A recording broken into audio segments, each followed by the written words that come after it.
Ku beri waktu 5 detik buat subscribe. 1, 2, ya udah, makasih. Hidupmu lagi tidak baik-baik saja, sama kok, sedang putus cinta atau sedang lagi nyari pekerjaan. Semoga semuanya diberikan kemudahan dalam menjalani urusannya. Amin. Berarti subscribe ya. Thank you. Halo Pop, balik lagi bersama aku Poppertman, di mana sini aku akan menceritakan alur cerita film yang pastinya seru. Tahu Jenna Ortega kan? Ada film barunya nih, judulnya Hurry Up Tomorrow. Film ini mengisahkan Abel Tesfaye alias The Weeknd yang memerankan versi fiktif dirinya sendiri, seorang musisi yang mengalami insomnia dan depresi usai kehilangan suaranya di panggung. Duduk boleh, rebahan boleh, ambil cemilannya dulu, dan jangan lupa pamit ke ibu kalian karena kalian akan menghilang selama 10 menit ke depan. Musik. Like laughter from the kitchen or a memory like this that bukan bisa sedih, bukan cinta. Ya, yang suka dengan lagunya tahulah dia siapa. Kalau aku sih suka lagunya yang Reminder. Tahun 2016, dia adalah The Weeknd. Komen di bawah lagu yang kalian tahu dari The Weeknd. Menatap dirinya di depan cermin, memainkan bibirnya dan menghirup. Ini namanya inhaler ya. Biasanya digunakan untuk penderita asma atau gangguan pernapasan. Anjir, sumpah kayak editan cok pas dia mainin bibirnya. Lihat aja nih.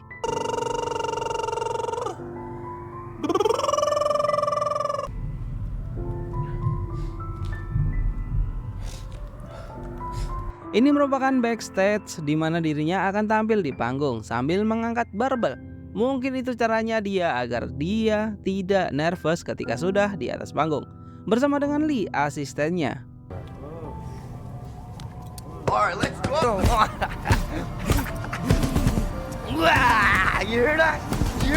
Dengan menggunakan jubah layaknya seorang petinju ditemani dengan asistennya menuju ke panggung.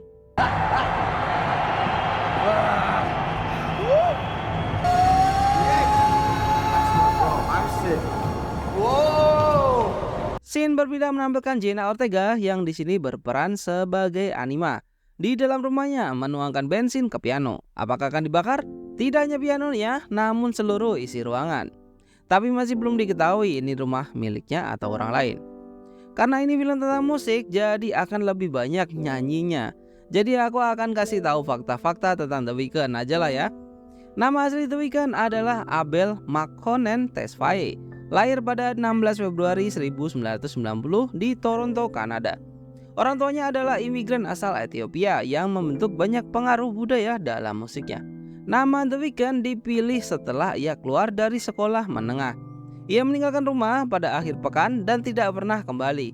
Namun nama tersebut harus diubah dari The Weeknd menjadi The Weeknd karena ada band lain dengan nama serupa, The Weeknd dan The Weeknd. The Weeknd pertama kali menarik perhatian dengan merilis lagu-lagu di YouTube secara anonim pada tahun 2010. Gaya misterius dan minimnya kehadiran di media membuatnya semakin menarik perhatian publik.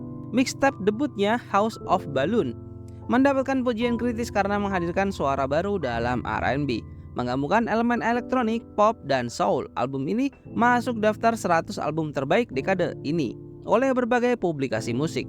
Anima keluar dari rumah yang kini sudah disirami dengan bensin di setiap ruangannya, membawa tas ransel masuk ke dalam mobil dan meninggalkan rumah itu dengan keadaan terbakar.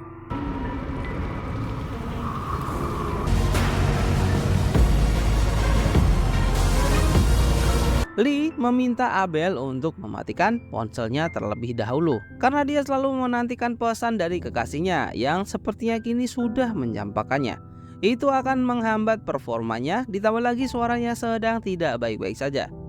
Ani memberhentikan mobilnya di rest area pom bensin, memarkirkan mobil, turun dari mobilnya dan membawa jerigen. Dia mencabut selang bensin dari mobil lain yang ditinggal pemiliknya dan memasukkannya ke dalam jerigennya, sambil berjaga-jaga mengawasi sang pemilik yang kini sedang berbelanja di toko. Tiba-tiba polisi datang untuk mengisi bensin. Beruntunglah Ani karena jerigennya sudah terisi penuh bersamaan dengan pemilik mobil sudah keluar dari toko. Untuk melupakan sakit hatinya terhadap kekasihnya, Abel tidak ingin memikirkan hal tersebut. Bersama dengan Lee, mending happy-happy saja di mobil mewahnya bersama dengan beberapa gadis-gadis menuju ke sebuah klub malam. Fakta unik lagi nih, Abel sering menyebut bahwa musik tradisional Ethiopia sangat mempengaruhi gayanya, terutama dalam melodi dan ritme lagu-lagunya. Ia juga memasukkan bahasa Amharic, bahasa ibunya, dalam beberapa lagu.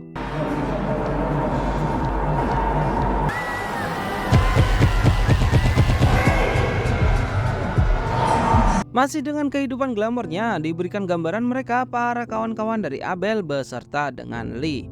Mantan kekasihnya menelpon Abel telah melakukan sesuatu yang jahat terhadapnya. Dia beranggapan bahwa Abel merupakan orang yang baik, namun ternyata tidak. Semakin membuat Abel terpuruk.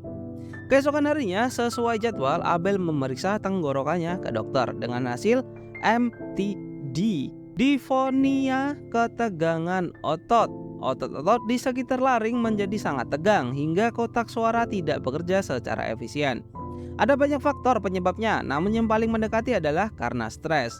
Dokter memberi saran agar istirahat sejenak agar bisa pulih dengan sempurna. Kita kembali pada Ani yang sekarang berada di mana ini? Entah berantah, memandangi foto masa kecilnya dan melanjutkan perjalanan.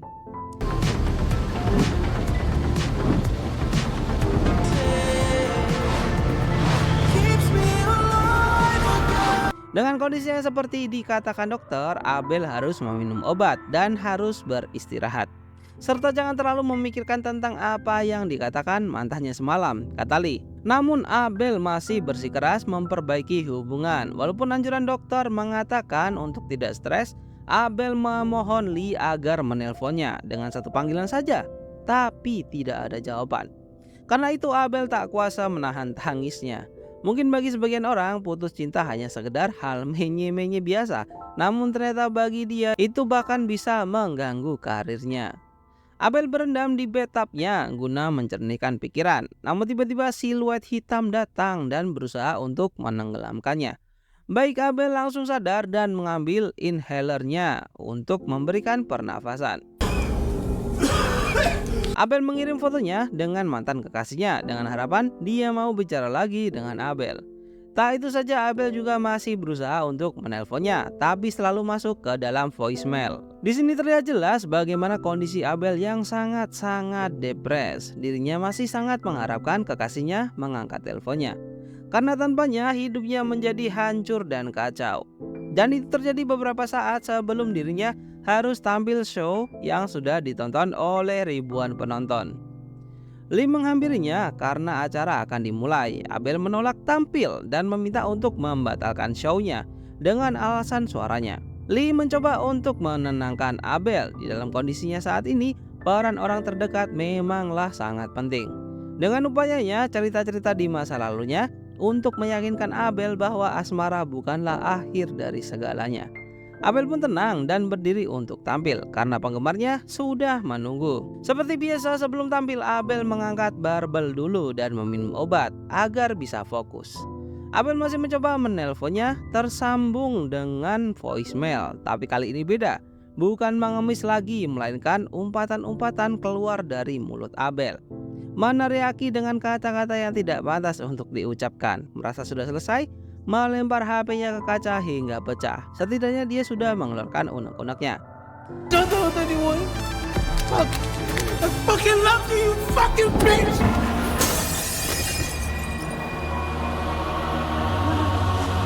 Yang tidak dia sadari ada Ani di situ yang menonton konsernya juga. Fakta unik nih, karena scene-nya cuma nyanyi. Selain musik, The Weeknd terlibat dalam berbagai kolaborasi kreatif. Dia bekerja sama dengan Marvel untuk menciptakan novel grafis bertajuk Starboy berdasarkan albumnya dengan nama yang sama. Dia sering menyebut film sebagai inspirasi besar. Misalnya, album After Hours terinspirasi oleh film Joker dan Uncut Gems, di mana dia juga tampil sebagai cameo. Scene masih nyanyi-nyanyi doang, jadi fakta lagi aja ya. Orang tahu The Weeknd adalah imigran asal Ethiopia yang pindah ke Kanada pada akhir 1980-an. Mereka menetap di Toronto, di mana The Weeknd dibesarkan.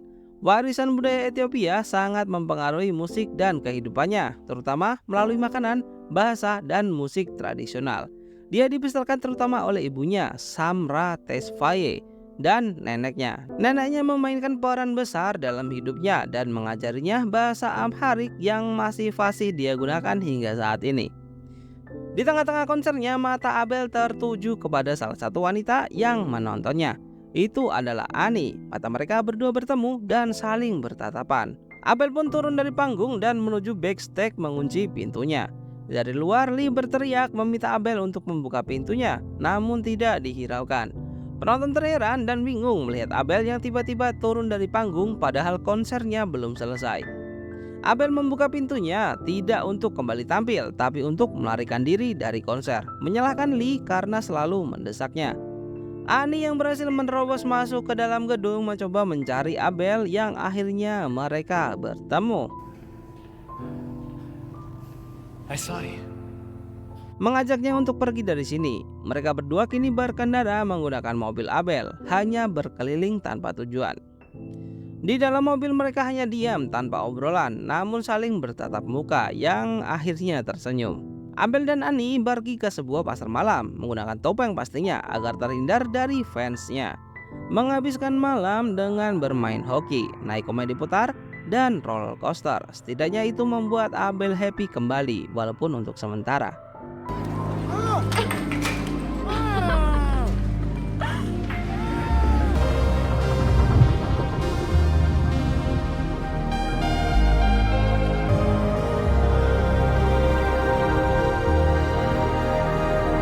Setelah bersenang-senang, mereka berdua memutuskan untuk kembali meninggalkan pasar malam. Di film ini minim dialog anjir, jadi yeping mulu aku nih. Keseruan mereka tidak sampai di situ saja, mereka masih melanjutkannya untuk pergi ke bar.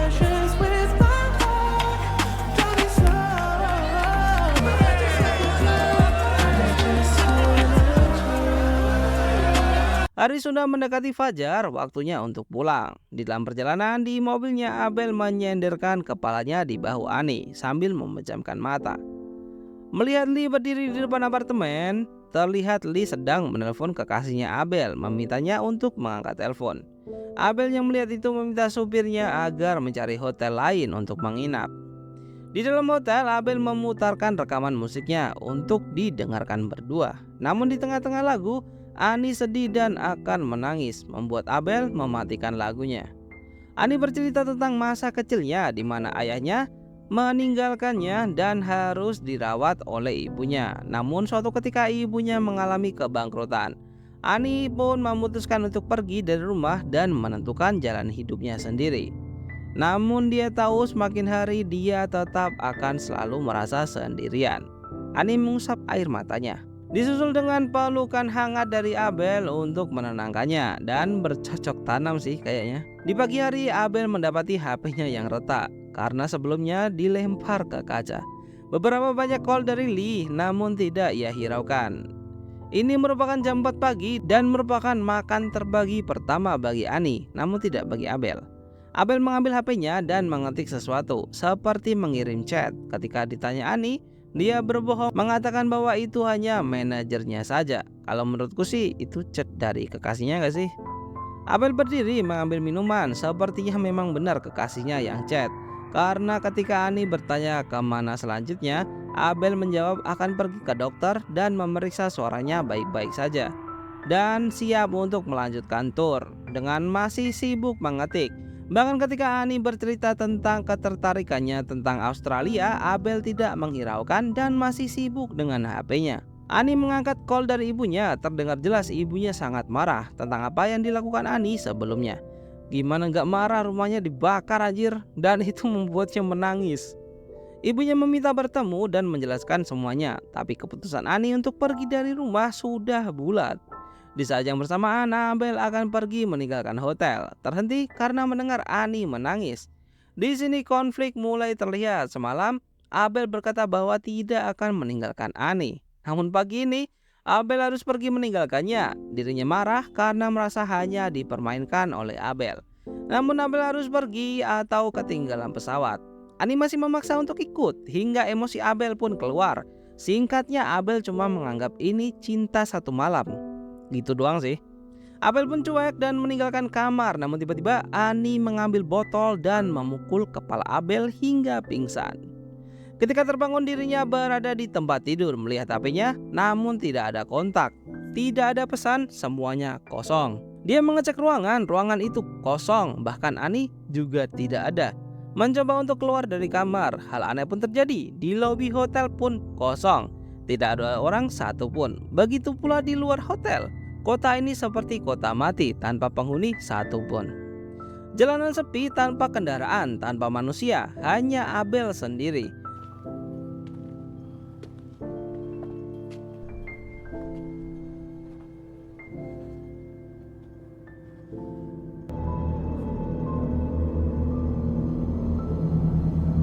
Abel kembali ke hotel, masuk ke dalam lift dan menuju lantai atas. Tapi lift selalu kembali ke dasar walaupun sudah ditekan menuju lantai atas. Pasrah, liftnya itu membawa Abel ke lantai dasar ruangan yang sangat gelap. Dengan bantuan cahaya dari HP-nya, Abel menyusuri tempat gelap tersebut. Seperti ruangan bawah tanah di kota, terdapat suara memanggilnya. Abel perlahan mendekati asal suara tersebut. Terdapat sosok perempuan tengah duduk dengan pakaian yang lusuh membelakanginya. Apakah itu Ani? Abel masih bertanya-tanya. Setelah didekati, wanita itu langsung menjadi gila dan menyerang Abel. Namun scene langsung berpindah. Tiba-tiba Abel kini berada di depan api unggun beserta dengan seorang anak kecil yang itu merupakan dirinya di masa kecil. Abel mulai tersadar, sedikit demi sedikit membuka matanya dan melihat Ani. Dirinya kini berada di kasur hotel dengan tangan dan kaki terikat. Ani hanya menginginkan kejelasan dari Abel, meminta Abel untuk bicara. Setelah itu dia akan melepaskannya dan memberikan Abel untuk pergi. Namun bukannya bicara, Abel masih saja mengumpat dan mengeluarkan makian-makian kepada Ani. Padahal Ani hanya butuh Abel untuk jujur, masih beranggapan bahwa dirinya bisa membantu. Ani memutar lagu dari Abel, meminta untuk menjelaskan maksud dari lagunya karena mengandung pesan yang tersembunyi. Mohon maaf guys, kayaknya aku salah pilih film dah. Kupikir filmnya menarik, ternyata film gak jelas anjir. Yuk bisa yuk, kuat-kuatin nih sampai selesai. Dari sebagian besar lagu-lagu dari Abel merupakan sebuah lagu tentang hubungan toksik, hubungan yang tak sehat. Itulah yang membuat Ani mencoba untuk membantunya. Namun Abel masih tidak membuka suara. Itu membuat Ani kesal, mengambil bantal mencoba untuk mengakhiri hidup Abel. Dari luar terdengar suara ketukan pintu. Ani melihatnya, Lee kini sudah berada di depan pintu meminta untuk masuk. Namun tidak diizinkan. Akhirnya mendobrak pintu hotel hingga berhasil masuk ke dalam. Dengan pisau di tangannya, Ani berusaha melawan Lee. Hanya dengan sekali dorongan langsung tumbang. Mananya habis mungkin. Lee mendengar suara Abel dari balik pintu, mencoba membukanya, namun dihalangi oleh Ani. Gelut ronde 2 pun terjadi, tapi kali ini Lee harus tumbang karena tusukan tepat di leher.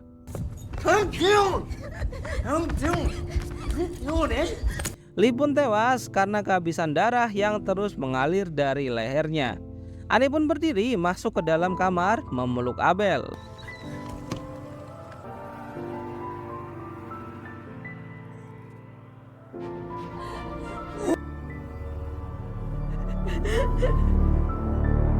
Tapi bukannya dilepaskan, Ani malah mengguyur tubuh Abel menggunakan bensin yang ada di jerigen.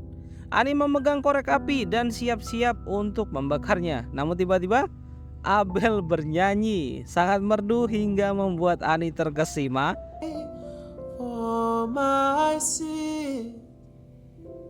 Dan mengurungkan niatnya. Semua tali yang mengikat Abel pun dilepaskan. Abel pergi dari hotel menuju backstage dan siap untuk tampil. Film pun selesai. Lah, film gak jelas banget, ya Allah tolong. Film ini terlalu lambat dalam membangun cerita atau menyertakan elemen yang terlalu ambigu. Beberapa penonton mungkin merasa bosan atau bingung, terlalu bergantung pada visual tanpa mendukung cerita yang kuat. Hal ini dapat membuatnya terasa dangkal. Banyak film yang menuai kritik karena endingnya terasa terburu-buru, tidak jelas, atau tidak memberikan penyelesaian yang memadai bagi konflik cerita. Ya begitulah, terima kasih buat kalian yang sudah menonton alur cerita ini hingga selesai. Jangan lupa subscribe, jangan lupa bahagia, dan thank you.